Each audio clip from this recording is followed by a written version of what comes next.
In honor of Reb Levik, the Rebbe's father, whose yahrzeit is today, join us for our farbrengen, a free gathering, sharing. Where is our strength? Where is our self-sacrifice? Today is Reb Levik, the father of the Rebbe, Reb Levik's Histalpus, his yahrzeit, was also the completion of a worldwide Torah scroll written for Jewish children. Lubavitcher Rebbe started this in the early 80s, the idea of writing a Torah to unite all Jewish children. The 300,000 plus letters in the Torah can only be purchased by children under bar bat mitzvah, boys under age 13 and Jewish girls under age 12, which means you need a lot of Jewish children to write a Torah scroll because you need 300,000 plus, however many letters there are in a Torah.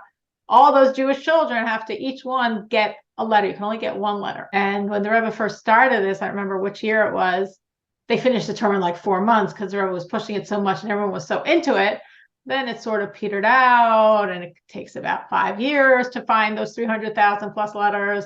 Sometimes, I remember one time it took 8 or 10 years. But they just finished one 2 years ago when they concluded it like they concluded the first time on 20th of Av, honoring the Rebbe's father. And they really pushed. My son was very involved, very proud of my son, Avremel, who is a teacher in Lubavitcher Yeshiva in Crown Heights and would go to JFK Airport Sunday night, Monday night, Tuesday night, Wednesday night, Thursday night, and Saturday night every week to stop the Jews on their way to Israel, go into the lines where the Jews are going to Israel, and get them to purchase Torah letters for their children, for their grandchildren, for their great-grandchildren. He's been doing this for, 2 years plus. And it was really beautiful and special because they found this 300,000 plus Jewish children, and they concluded the Torah scroll today. And it was very beautiful. It was in Jerusalem by the Kotel, by the Western Wall, and it was very, very moving. So it was a really special day. That's all the background. What we're going to be doing now is not about the Torah scroll. So if anyone has grandchildren under boys and girls under bat mitzvah, let me know, and we should write them in for the next Torah scroll. They just finished the 8th. Now they started today, the 9th. But we're going to be focusing on Reb Levik. Reb Levik is the Rebbe's father. Reb Levik passed away in 1944 after enormous suffering. He was for 5 years in exile in horrific conditions under the Soviets because he was leading a spiritual resistance to the communist regime. He was the chief rabbi of Yekaterinoslav, major city in the Ukraine. And as a leader of a large Jewish population, he really stiffened the backbone of many, many Ukrainian Jews to resist spiritually the communists. And they arrested him, tortured him, and ultimately sent him into this 5-year exile, which he died a few months after it was over. So Reb Levik is the symbol of resistance, strength, self-sacrifice. And I mean, I could tell you story after story after story, but really, I wanted to talk about ourselves. I mean, he was the only prisoner that still had his beard. I mean, of course, they shave off the beards, and he had such spiritual resistance, he would not they didn't touch it. Like, he was that strong that somehow they didn't touch it. And he fortified himself. He fortified the other non-Jews that were in the cell with him who would have given up, and he didn't let. He gave them the backbone, and they survived, and they also left prison. So thank God we're not in such situations. Maybe some of you were. When you were in Russia, maybe you didn't know about the idea of spiritual resistance. Maybe you didn't know what to resist. Maybe you did. That would be really awesome to hear.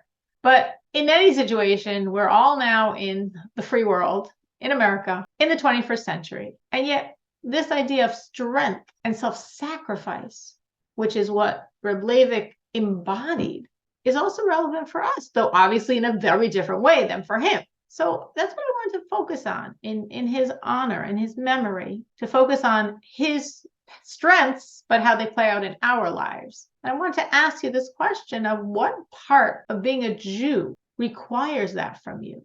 And how do you deal with it? From where do you draw strength in those situations that require today in America from you strength and self-sacrifice? Now, before anyone starts, I want to give you a little time to think. So I'm going to share a few stories about my father And in line with our theme, showing how a person in America in the 21st century or 20th century at that time, how he had his strength and self-sacrifice as a Jew in America. I'm saying these stories in honor of my father's birthday. My father's birthday is this Tuesday night, Wednesday. So we're within 3 days. We can already start celebrating. Say the stories, and maybe that will trigger some thoughts in your own head on strength and self-sacrifice in America for being Jewish. And hopefully people have what to share to answer the question. And as we hear people share their experiences, it helps us with our own. So I want to share a few stories about my father with his strength and self-sacrifice for being Jewish in America. So when he was a child, his grandmother lived with them. His grandmother would go to the religious observant synagogue, and he was a little boy at home. He would take her, and he connected to it. He connected to the spirituality. He connected to religion. He connected to God, and he decided he was going to become religious. And he had strength and self-sacrifice. He told his parents, he was a child. He said, I want to go away from home. I want to go study in a yeshiva, in a Jewish school. There were no Jewish schools at that time in Chicago. And parents were, no way, not sending a child away from home. Then God runs the world. And my father, who was in public school, they had cooking classes in those days in public school. And part of the cooking class curriculum was you had to eat the food you made. And my father said, I'm not eating it. It's not kosher. And he had that strength and self-sacrifice as a child to be defiant, to not listen to his teacher, and to not eat the food. And then his parents got called into the principal's office, and they were very scared because they were immigrants from Russia. And they told him that it's okay, they're going to send him away to yeshiva because they didn't want to deal with, fears of what the public school was going to do to them for their disobedient child. So that's an American example of someone being strong and sacrificing for Judaism. Another story with my father was after he studied in yeshiva for many years, and he became a rabbi, and then he went on to college and he got a double master's, and then he wanted to work. He had to go work for a living, and he couldn't find any work because even though my father was very brilliant and was on a full merit scholarship and succeeded very much in university, but he had a full untrimmed beard. He had the fringes, the tzitzit coming out from his pants. He had a big black yarmulke. He didn't look like a scientist, which was his profession. He looked like a rabbi. And nobody would hire him. And he persisted. And he knew why they weren't hiring him. And it never dawned on him, well, maybe I should try to do something about my beard or tuck in my tzitzit or get a little, hopefully not noticeable kippah. No, this is who I am. And eventually he got hired by the only place I would hire him in those days, it's talking about the 60s in America, which was the American Defense Department. And they told him, we'll hire you because there's anti-defamation laws, so we got to keep the laws. This is we're the government, but we're not going to promote you. We don't like people like you. And he was strong. He was defiant. He was self-sacrificing. If this is what it means to be a Jew, even though you're more capable than everyone else, then you still are not going to be given the opportunities, but that's okay. You're going to make it anyway. And he did. And he was promoted many, many times. He passed away very young, but he was promoted many times. And again, that was just a feeling of, okay, that's self-sacrifice in America, but he still had to self-sacrifice for Judaism. Now I'll say one more story. Hopefully you're all thinking about your own strength and self-sacrifice for being Jewish, because that's the theme we're going to be discussing. So this is already now, we're jumping ahead quite a number of years. So even though, as I told you, when he was hired, they said they're not going to promote him ever, but that's not what happened. He was very, very successful with God's blessings. He was very, very successful at his work. He made many scientific discoveries, and private companies, now suddenly they're going to ignore the beard and the yarmulke and the tzitzit, and they want him. And now this was a big, different type of challenge because private paid much, much better than the government. And of course, he needed the money. Raising a Jewish family, he definitely needed more than he was making from the government. And then he, as a follower of the Lubavitcher Rebbe, he asked the Rebbe for a blessing to take this job working in the private sector. And the Rebbe wouldn't let. The Rebbe said, no. The Rebbe said, when you're working for the government, you are a public figure, at least in the scientific world. and you're sanctifying God's name because you're obviously a religious Jew and a big scientist. You're going to work in private. Nobody's going to know anything about you. So no, you can't do it. And that was a different type of challenge and a different type of self-sacrifice to listen to what the Rebbe was saying and do the better thing for God, so to speak, for Judaism, and stay working in the more public eye of the American Defense Department instead of the private eye and make a lot more money. He did that. And I remember even at the very end of his career, he got such a lucrative offer that he was sure the Rebbe was going to say yes to. No way. I remember he was so sure that we actually went to the place to look for housing. He was that sure, for sure. He was going to get the blessing and agreement of the Rebbe for the job, but the Rebbe said the same thing. No, doesn't make a difference how much they're offering you. No, we're not looking at money here. If you work for the government, you're in the public eye, you're sanctifying God's name. If you work in private, you're just making someone else wealthy with your inventions. No. And again, that's a struggle. That's a self-sacrifice to put your nullification to the Rebbe, to put your desire to do what God wants in front of your paycheck, in front of the money that you need for your family. That was very interesting. That's the end of this. I'm going to add postscript on this story, and then I hope people are going to share their self-sacrifice and their strength and where they draw their strength from to do the right thing, even when it's difficult, for God and for themselves as Jews. The father was very sick with leukemia. He actually got leukemia because of his work for the government, because in those early days, in the 60s, they had no clue how harmful radiation was. But originally when he had it, of course, it was quiet, it was dormant. But at the end of it, he had leukemia for 14 years, which is about double the normal life expectancy for someone with that type of leukemia. But at the end of his life, it became very aggressive. And he was in and out of hospitals for the last 3 years, for sure. And it was very interesting because if he had taken that job in private that the Rebbe said, no way, very shortly after that, less than a year later, is when his leukemia came out very strongly. And for sure, they would have fired him right away. I mean, he's not at work. He's in the hospital for months. But because he worked for the government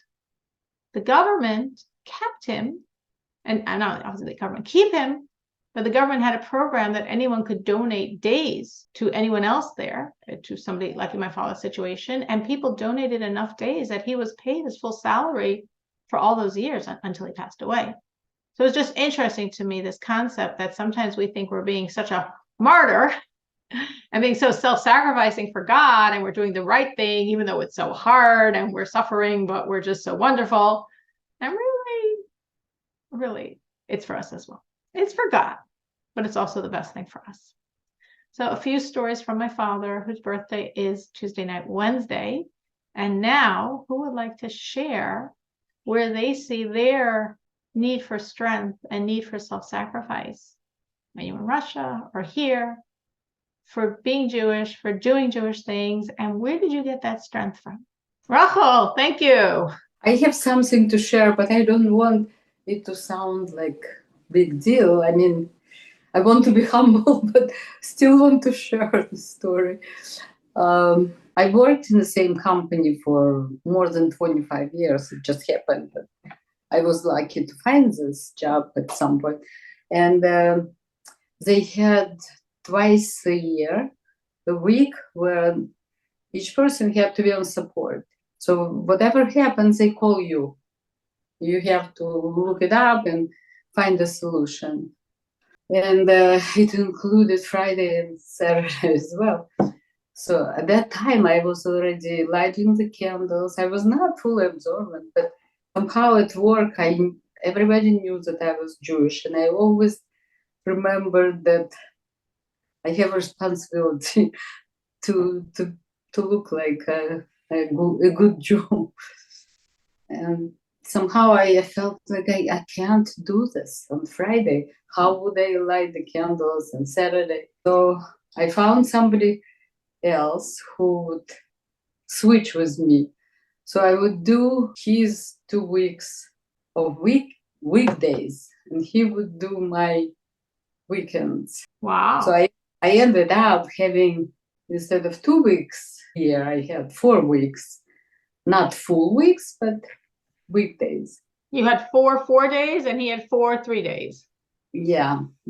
Usually on Sunday, almost nothing was going on, but he had the weekend. So, and then years after that, I had a manager who she found out that I am doing that, and she said, "No way, I will do your weekend." Really? Wow. She was like, that's not fair. Why should you work for 4 weeks instead of 2? She'll just take over Friday night and Saturday, and you yeah. She was so nice to me. She said, I will do your weekends. Wow. But sometimes I think, why did I do that? I was not fully observant, but I had this feeling, I'm a Jew, and if I work on Shabbos, how would it look for other people? It was important for me personally too, but also this thought of. I think that's a huge thought. Wow, that's very impressive. I'm thinking, first of all, in America today, to work 45 years for a company is unbelievable. So I'm thinking maybe your self-sacrifice created such blessing for you at your work, because I mean that's an unbelievable thing. Nobody 45 nowadays has that. There was a lot of blessings for you in your work, obviously brought down by your sacrifice and by not. And as you're saying, very interesting that you weren't fully observing the Shabbos, but you still didn't want to officially work on Shabbos.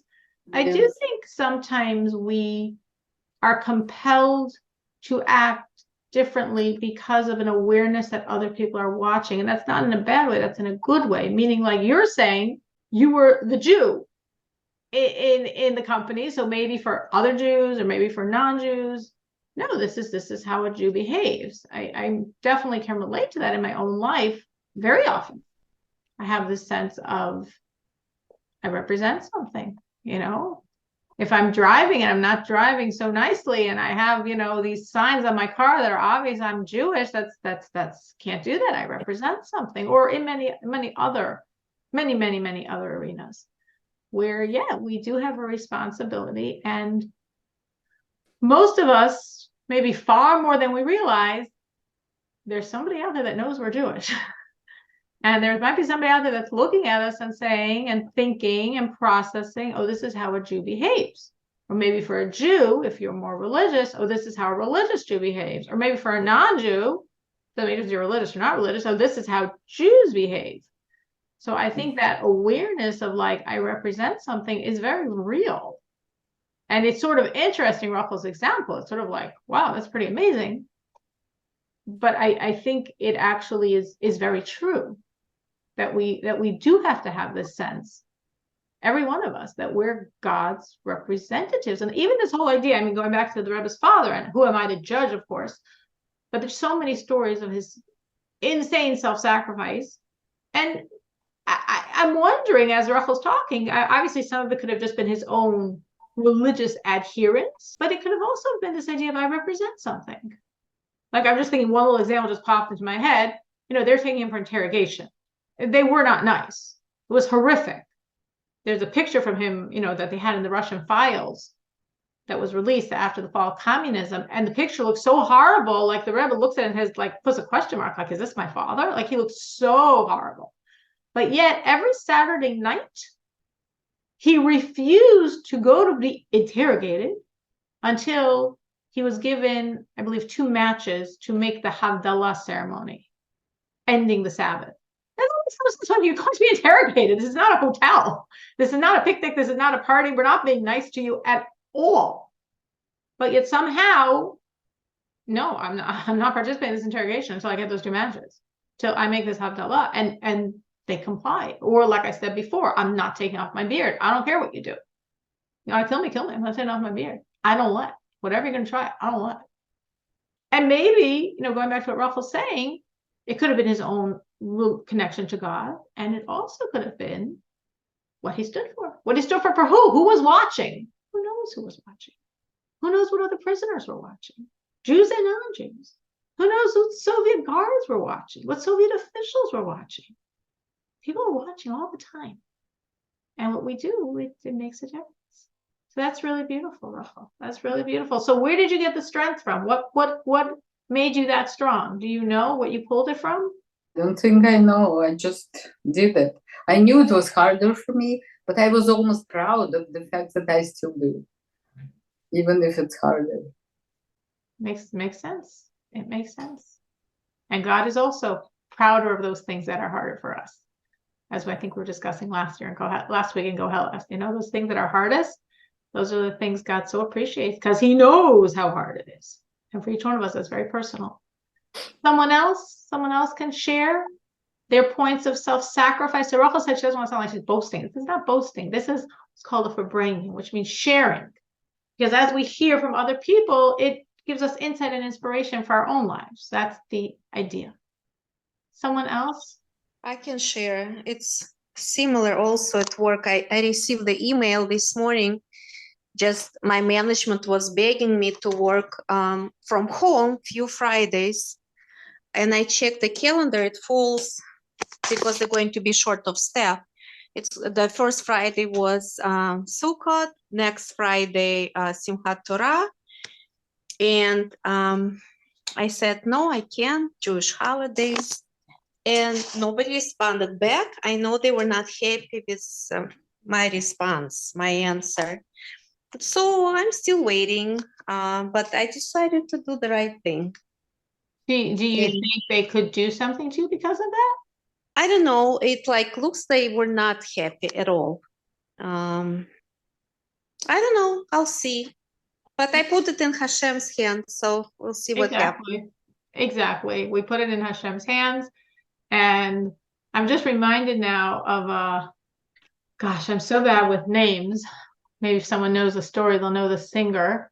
Sort of similar to Rachel's story, because this guy was not religious at the time. He was some type of I'm going to use the word rock loosely. I don't remember exactly the genre of singer he was, from England. And it's a long story. I'm going to say it very briefly, just both between Rachel and Menucha, just dinged in my head. He was a singer trying to make it. And he had an album that nobody was buying. And nobody was buying the album. He couldn't even get interviewed. He couldn't even get, the radio stations weren't even playing his music. He was nothing. He was probably many wannabe singers that don't make it. Anyway, so he had a contract with some type of music industry company in London. And when he signed the contract with them, he was not religious, but he was, in his eyes, a Sabbath observer. Not completely religious, any kosher or whatever else he was doing, not appropriate to Jewish law. But on his level, he kept the Sabbath, and he knew he wasn't working on the Sabbath, not Friday night and not Saturday. Which, he's a performer, so that's a very big sacrifice. And he so when he signed this contract with this music industry place, he said, but I'm a Sabbath observer. I can't work Friday night. I can't work Saturday. Okay, fine. And he's just a washout. Nobody's buying his music, and nobody's buying it on any level. And the radio's not playing it, and nothing's happening. And then he gets what people call your big break. Again, I don't remember the name. I was not planning on saying this story, so I didn't look it up in advance to remember. I remember the names, and I don't know this world at all to know the names on my own. But I think his name was Claire. Claire, that's what's dinging in my head now. Claire. Big singer, not him. Some big singer, but he knew her through some friends. So she was this big singer, and she was going on this tour. And she offered him to be the opening act. She was being nice to him because he's a nobody. She was a big singer, and he was going to be the opening act. And so obviously she did this offer through his music company, and they were all so excited. And he looked at the dates, and it came out on Passover. And he's like, I can't do it. I know I told you Friday and Saturday, but here's a whole week I can't perform. So they were really mad at him. He stuck to his gun, said no. And then again, continuing his non-success journey. And then finally, the big break comes. The big radio station in London is willing to play his music, which they refused before. They said it was weird, different. I don't know. They weren't willing to play it. They said they're willing to play his music, and they wanted to kick it off by this big interview with him. Great, amazing. Everyone's so happy. And the interview, if I remember the story correctly, wasn't on a Friday, wasn't on a Saturday, but it was on one of the holidays. And he said, I can't do it. because this is like a whole month of Sabbath. He said, I was like, this is like we have Sabbath for a whole month and I can't do it. And they were so mad at him. They said, fine, like we're dissolving this relationship. Like we have no more relationship with you. We have no more financial relationship with you, which means you owe your band a lot of money because we're not paying them and whatever, crazy story. I'm not going to say the rest of his crazy story, but somehow some miraculous thing came up and somebody actually desperately needed his band to go to Germany or somewhere. And the money he got on that, he was able to pay the band all the money he owed them. And then he said, fine, I'm done with the music industry. I'm going to Israel. I'm studying Torah. And he goes to Israel and he goes to a yeshiva and he's studying Torah and he's totally not aware of what's happening in the music world. He's studying Torah in Jerusalem. And then he gets a call from, I don't remember, maybe his former manager or someone. This German radio station is desperately looking for you because your song is going to be #1 in Germany, like tomorrow, and they want you to be there for it. He's like, my song #1? Like, I'm a failure. I'm a washout. Nobody's buying my music. Well, somehow he didn't know, but over the course of his sitting in Jerusalem and studying Torah, his single somehow went to like the top of the charts, like worldwide. Whatever. It's a long story. I'm not going to go into all the details of how and what happened. But this guy became this massive success in the music world. Sacrifice for Shabbos, sacrifice for Passover, sacrifice for the holidays, lost his contract with his music industry, which was good because they couldn't get a cut of any of his money afterwards, and sacrificed to say, I'm giving it all up and studying Torah, and became literally a music star. So it's an unbelievable story. If you want more details, you could probably like find it on YouTube. He tells it a number of times, but it just is like resonating when hearing what Rachel's saying and Menucha's saying of someone that was like, yeah, nowadays there's still plenty of times we have to sacrifice. And where do we get that strength from? We just trust, like Menucha said, I'm trusting God. That's it. I'm trusting God and it's all going to be fine. And I think his last name was Claire, if you're looking to Google the story. Someone else where they've had to sacrifice and stand strong for being a Jew, even in America in the 21st century. There's so many different areas where it comes up. I can add. Like for me, it's a sacrifice when I can't go to my friends' weddings or anniversaries, birthday parties, to observe Shabbat or holiday. For me, it's a sacrifice. That's a huge sacrifice. That could hurt. Not saying no to your job. Okay, you're trusting God, they're not going to fire you and you'll all will be good. But giving up the celebrations, it hurts. For sure. I would imagine that's a huge sacrifice. And I'm sure many of you have gone through that sacrifice on various levels. Sometimes it's a sacrifice because it's on Saturday, or it's a sacrifice because it's not kosher, you're not going to a not kosher party. I mean, yeah, it's a big sacrifice. Those things hurt. In my case, I actually lost friendship. It was a number of years ago. There was a wedding of my friend's son, and son's wedding was on Tisha B'Av, which is, it's even worse than Saturday. And she knew at that time I was observing Shabbos. So she said, you see, we are not doing on Shabbos, we're doing on Sunday. Why can't you come? I said, because it's even worse.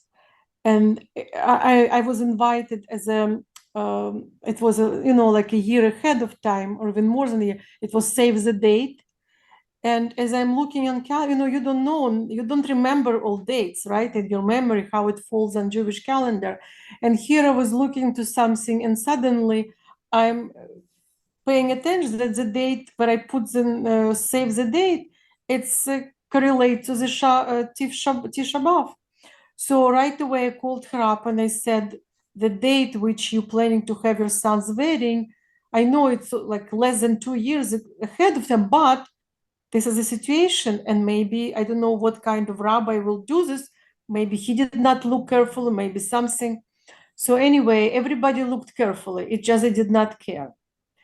And I was rebuked by her. She sent me very, very, very harsh email.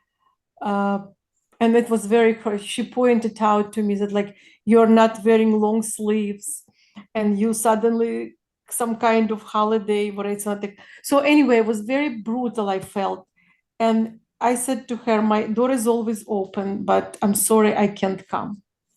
And yeah, we lost relationship. She felt like, what are you doing this? Like, my son, I'm your best friend. But she did not understand me. And yes.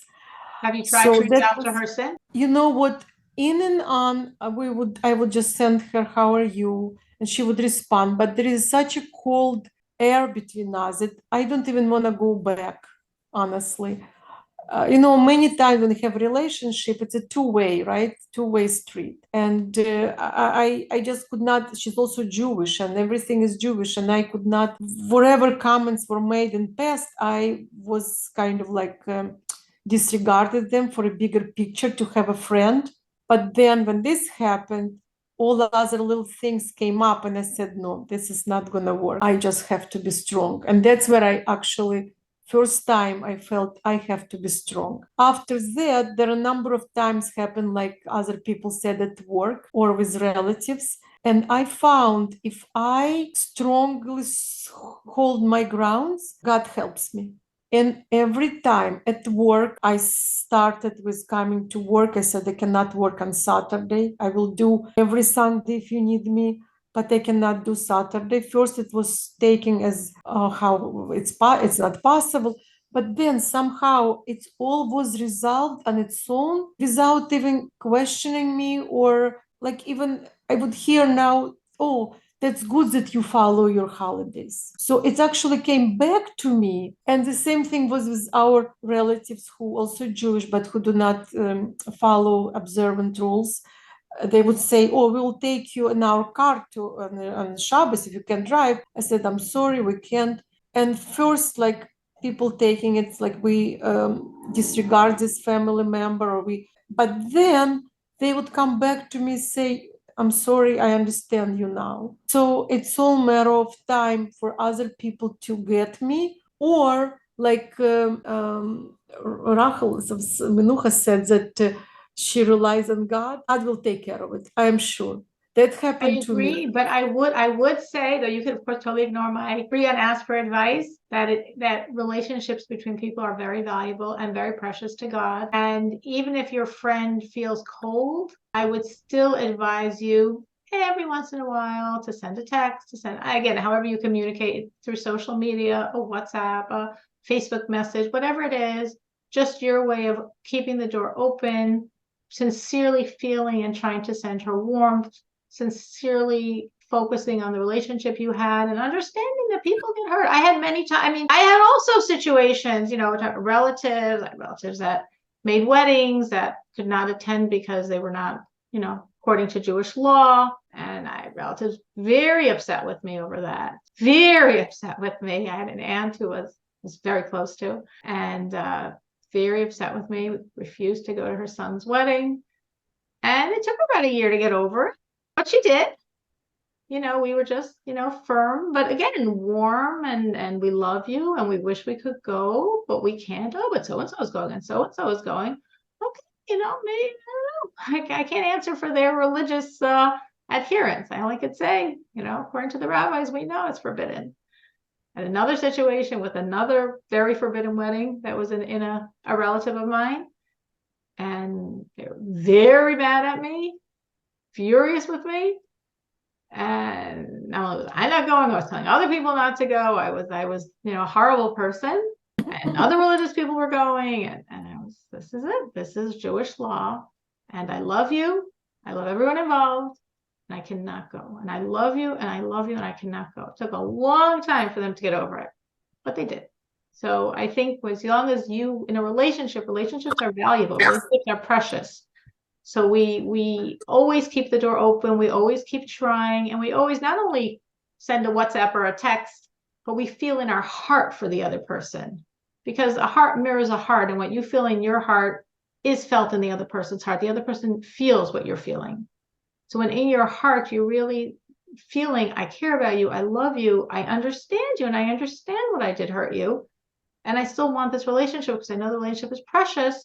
And you keep reaching out every once in a while with those feelings, eventually I do believe everyone has a point in time where they're going to want their friend, want their relative, want that relationship, and it will work.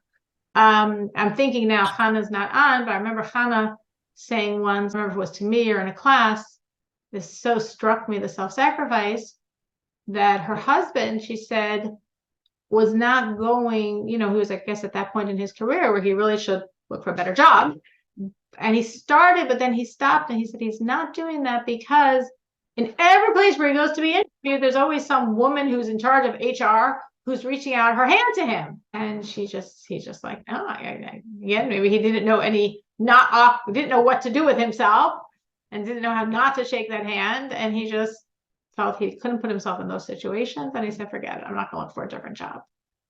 And I thought that was amazing self-sacrifice, just saying, I'm not going to put myself in a situation where my religious beliefs are going to be compromised. And therefore, I just won't look for another job. And I'll go back to trusting God he'll take care of me. It will work. We heard from Miriam, from Rachel, from Menucha, from me. Anyone else? I'm sure we all have situations where, yes, today we still have, as we're saying, if it's in relationships with people, with friends, with relatives, with work, with Sabbath, kosher food sometimes. Anyone else have situations that they can remember where they had to sacrifice because they're a Jew? I've had tons, and every day something else could come up like that. So, right.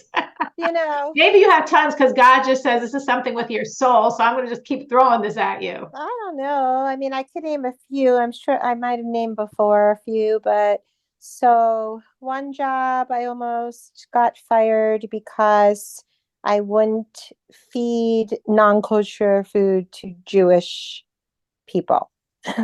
and I had to not do it. And I didn't get fired in the end, but believe me, every menial task that they could possibly give me to do, they gave me to do. That, because I couldn't do you're not that. going to do this, but we're going to have you do all this other stuff. Anything they could think of that. Wow. And then at my last, as you know, I teach not everyone knows, but I teach in the public schools. So at one of my public schools that year, there were like 9 Yom Tovim during the week, of course, in the first month of school. So I had to take them. Good. This year they're all on weekends. Yes, I know. Thank God. So I can actually attend my friend's son's wedding. But anyway, so I took them like I was supposed to, 3 religious days, 3 personal days, 3 unpaid days, because you can't use your sick days. And I got called into the principal's office, and he was just so mean. And then he was telling me I have to decide if I'm going to get fired because I'm on track to take 40 days for the year. I asked him how he figured that, and he very nicely explained it to me. Because, I took 9 in the first month. So, of course, I was going to take 40 for the year. And I sat there because he was really mean and very intimidating. Like, I probably could have called the union. But instead, I said to him, well, I could either go against God or I could do what I did, which I'm supposed to do, and put the days in like I'm supposed to. And yes, I could do one of those 2 things. Well, I'm also religious and I have holidays and I don't take off all these days. And I said, well, first of all, we're off most of your religious holidays. And secondly, God doesn't say you have to take off on your religious holidays as far as I know. And so he just started screaming at me. And then he said, just go take it up with districts. Now, CPS is, 600 schools.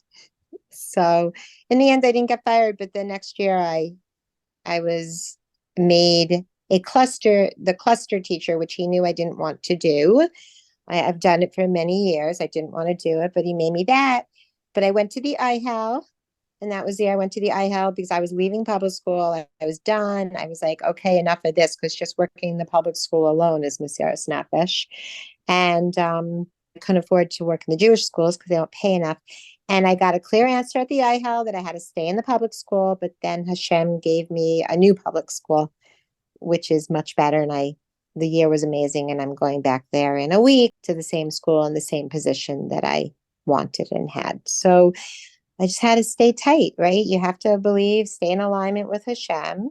So that's one example. But so I want to stop And what Simpla's saying, because I think what she's saying is very powerful, because what she's saying is, she suffered. It wasn't like let's say Rachel's story that was so, beautiful and just, she created her situation and it was fine, and then it even got more fine. And that's one version of what happened. But what Simpla's saying was it was hard, No, she didn't feed Jews non-kosher food. You're not allowed to do. But they made her suffer, and she took off for all the religious holidays, and they made her suffer. But God wanted her to keep her job, so she didn't lose her job. And now she's in a position where she's not suffering and doing the right thing. So sometimes we're strong, like Miriam said at work, she was strong. I don't do Saturdays, and they got it. And sometimes they make it look difficult, but then it works out, because you just stick with the truth, and one way or another, whatever that means, works out. It works out. Sorry, Simcha, keep going. No, that's okay. So here's on the personal level, I want to go about relationships. So relationships, I agree, Mrs. Turn, that they're very important, and they're very hard. They could be beautiful or they could be hard. So my children have taken on all the things that I do and and embrace it and love it, and that's their life, and some have not.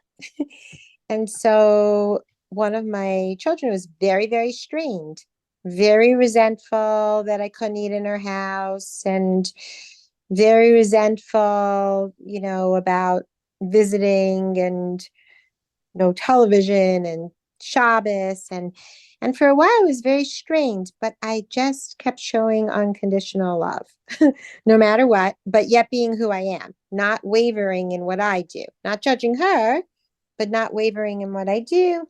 And over the years, she's an adult, she's 30 and in the right time now is expecting her second child. So beautiful. But over the years, we have developed I guess you'd call understanding, because we love each other. It's not that we didn't love each other, but I had to stay strong in my values and what God says we should do and all that. And it's been a struggle. Like it's been a real struggle. It's been painful and hurtful. And however, now it's coming around, thank God, maybe becoming a mother and all that, have your own kids. So you have a different relationship and you value more the relationship you have with your own mother or whatever, or understand that children don't always do what the parent wants them to do. Very true. I think what you're saying is very true. I'm sure all of us, when we became mothers, looked at our own mothers with a different eye. I definitely remember thinking that. I think, that's very normal. We look at our mothers, oh my gosh, you did all this for me? What I'm doing for my kid? So it definitely makes sense. And that's also, the same in a similar type of story of like, wasn't overnight easy. We're strong, and 3 days later it worked out. And obviously it's a very critical relationship, a mother-daughter relationship. But sticking with that strength of just saying, this is what God wants from me, this is what I have to do. But at the same time, like you're saying, with this unconditional love, and bit by bit, God helps. Right. Things do work. And without resentment and without anger, sometimes things can be said even on the other side that I'm like, but there's no point in rebuttal or feeling angry. We all have our own journey, and I'm proud of all my children, all of them for where they are. Thank God. Just, it's hard. It's Mesiras Nefesh not to be able to just go over there and say, okay, they're vegans, so what's there anyway? And you look in their closet and everything seems okay. But of course I wouldn't do that. But yet inside, I wish, she's a phenomenal cook, like phenomenal, loves to cook. I wish I could, but I can't. So you have to draw the line somewhere. So yeah, or just simple examples like, it's 110 degrees outside and you have to wear this shaitel every single day, and long sleeves and pants down to, past your ankles, and whatever. You don't have to, I shouldn't say it like that. If that's what you choose to do, then that's what you have to do. And it sounds like a joke, but it's not. Like, who wants to be wearing a sheitel and then a visor so the sun's not on your face in 110 degrees when you're in Israel? Like, it's just Absolutely. There's so much sacrifice, and at the same time, you can have so much joy. And as you're saying, embrace it, love it, and still sacrifice. And it's not that one contradicts the other. It's not that, well, if you love it, why is it a sacrifice? Or if you're sacrificing, why do you love it? We can harmoniously love it and still be sacrificing. Someone else, other examples that people are going through or have gone through in terms of the sacrifice and the strength for God? Speaking about this tonight because today is the passing of the Rebbe's father, who embodied this like in neon colors, but therefore it's the energy of the day. And I wanted to tap into it because as we're seeing, we all have in our own life our own versions of these stories.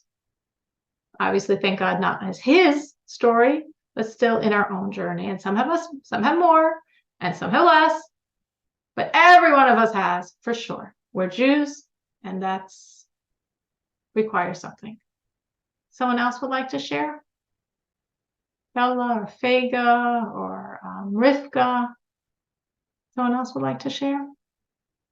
Coming to mind, back in Soviet Union, my dad had a very high position at the factory. He was one of the VPs or like something like this. And he was still coming home. He and my mom always fasted on Yom Kippur. And it was already in 60s, so it wasn't that dangerous like in 50s. In 50s, my dad, I was born in 54, my sister in 58, and my dad went to one synagogue in Kishinev. He wanted our Jewish names to be read during Torah. So he was watching around so nobody would see him, because in 50s it was Stalin just died, so it was still very more persecution in 50s. But in 60s, he was just saying that people from the party would come to him and say to him, Mr. Golter, why don't we go out to lunch on Yom Kippur? He said the same person would come to him. And every Yom Kippur? Yeah, really. To check, my dad said he thinks he was checking if he was fasting. And my dad would say, he also had a lot of Jewish friends at the factory, and they were all fasting. And this non-Jewish person would say, my treat. And my dad said, sorry, we just ate. But that was, and it's not like my dad felt that was very punishable. In 60s, it was much lesser. It was not as stringent. 60s was not, but I'm sure there was a lot of different things that my dad even didn't tell me. But with my parents growing up in Soviet Union, my mom and my dad, they looked at life from a Jewish perspective. It was everything through a Jewish perspective. I went to new group like say swimming lessons, right? I'm coming home. The first question my mom says, are there Eden? I mean, she needed to know if there were Jewish girls there. Everything, it's like everything. And I would go, why would you ask me that? And that was very natural to her. Everything, a new movie, Soviet movie coming out, my dad would say, I wonder if this actor is Jewish. Everything, it was everything through Jewish perspective. And it was always from my dad, especially, he loved Jewish people. He would go out of his way if he at work to help out a Jew. I mean, it was like, and many Jewish people in Kishinev were like this. It was like Jews would help out other Jews. I always felt that in Kishinev, that it was important for Jewish people to look out after other Jewish people. But I think what you told me is your parents were already not older, but a little before, until the Soviets got to them, they had already, how old were they? Like they already had their youth, so they already sort of been inculcated with They were around 12. right. Yeah, so they did go to Hebrew school and they grew up in religious homes, but they became orphans at 12, both of them, in a different And situation. I'm saying because I think they had your childhood is your foundation for your life.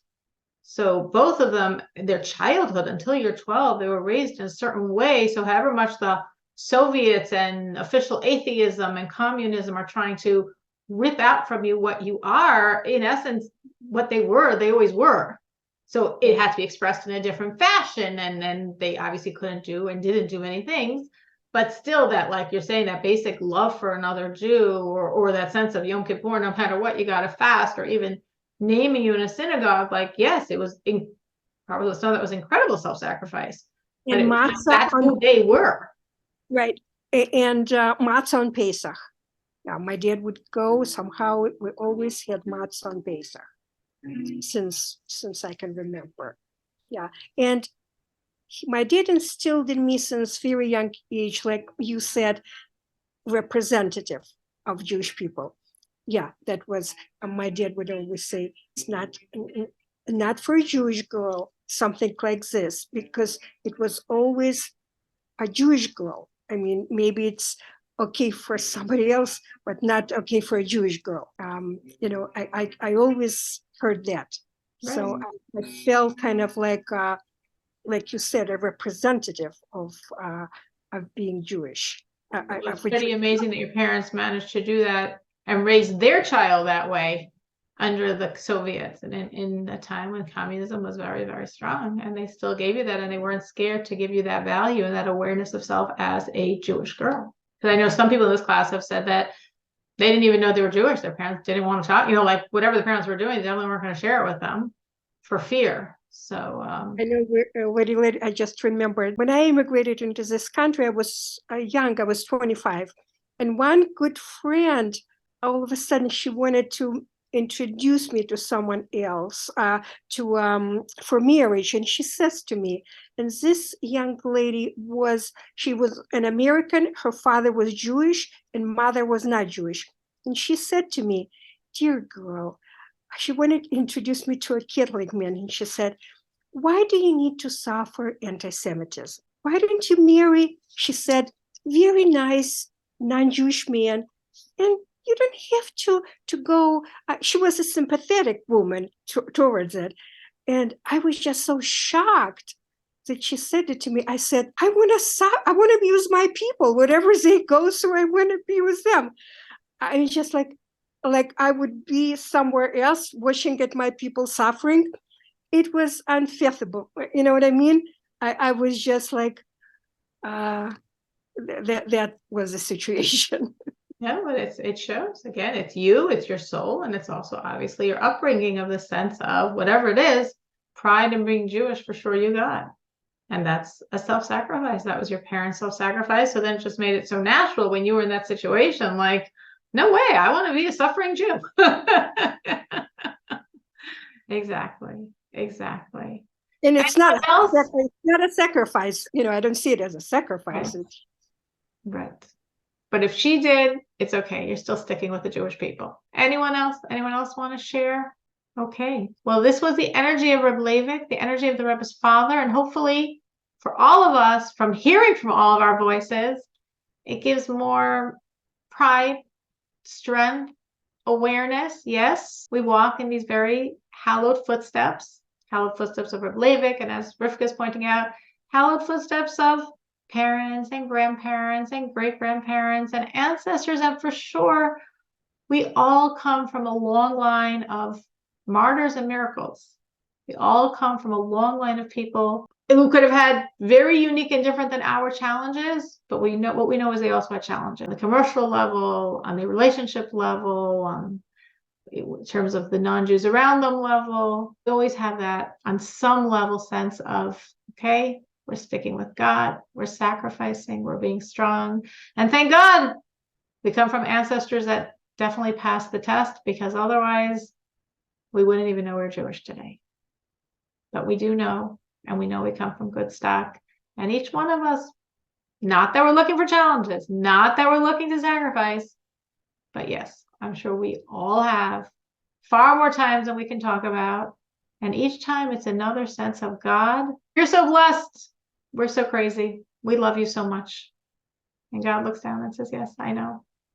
I have people that love me that much. And we in turn have God who loves us that much.